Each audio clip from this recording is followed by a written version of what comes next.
Therefore, since we are surrounded by such a great cloud of witnesses, let us throw off every encumbrance and the sin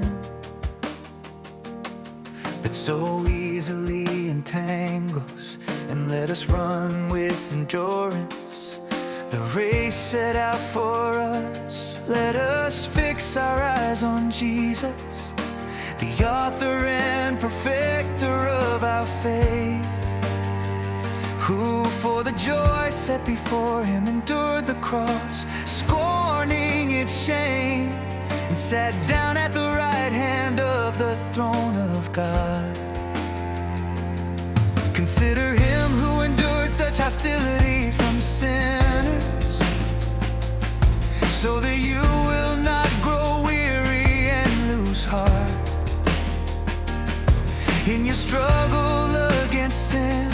You have not yet resisted to the point of shedding your blood, and you have forgotten the exhortation that addresses you as sons. My son, do not take lightly the discipline of the Lord, and do not lose heart when he rebukes you. For the Lord disciplines the one he loves, and he chastises every son he receives. Endure suffering as discipline. God is treating you as sons, for what son is not disciplined by his father? If you do not experience discipline like everyone else, then you are illegitimate children and not true sons. Furthermore, we have all had earthly fathers who disciplined us, and we respected them. Should we not much more submit to the Father of our spirits and live? Our fathers disciplined us for a short time as they thought best, but God disciplines us for our good, so that we may share in his holiness. No discipline seems enjoyable at the time, but painful later on. However, it yields a harvest of righteousness and peace to those who have been trained by it. Therefore strengthen your limp hands and weak knees, make straight paths for your feet, so that the lame may not be disabled, but rather healed.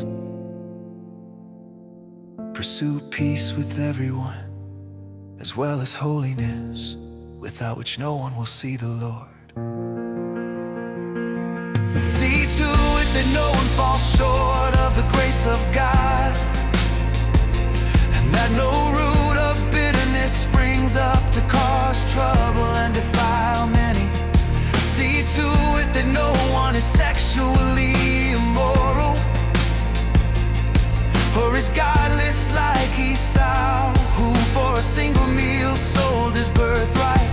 For you know that afterward, when he wanted to inherit the blessing, he was rejected. He could find no ground for repentance, though he sought the blessing with tears. For you have not come to a mountain that can be touched, and that is burning with fire, to darkness, gloom, and storm, to a trumpet blast, or to a voice that made its hearers beg that no further word be spoken. For they could not bear what was commanded. If even an animal touches the mountain, it must be stoned. The sight was so terrifying that even Moses said, I am trembling with fear. Instead, you have come to Mount Zion, to the city of the living God, the heavenly Jerusalem. You have come to myriads of angels, joyful assembly, to the congregation of the firstborn enrolled in heaven. You have come to God, the judge of all, to the spirits of the righteous made perfect, to Jesus, the mediator of a new covenant, and to the sprinkled blood that speaks a better word than the blood of Abel. See to it that you do not refuse him who speaks. For if the people did not escape when they refused him who warned them on earth, how much less will we escape if we reject him who warns us from heaven? At that time his voice shook the earth, but now he has promised, once more I will shake not only the earth, but heaven as well. The words once more signify the removal of what can be shaken, that is, created things, so that the unshakable may remain.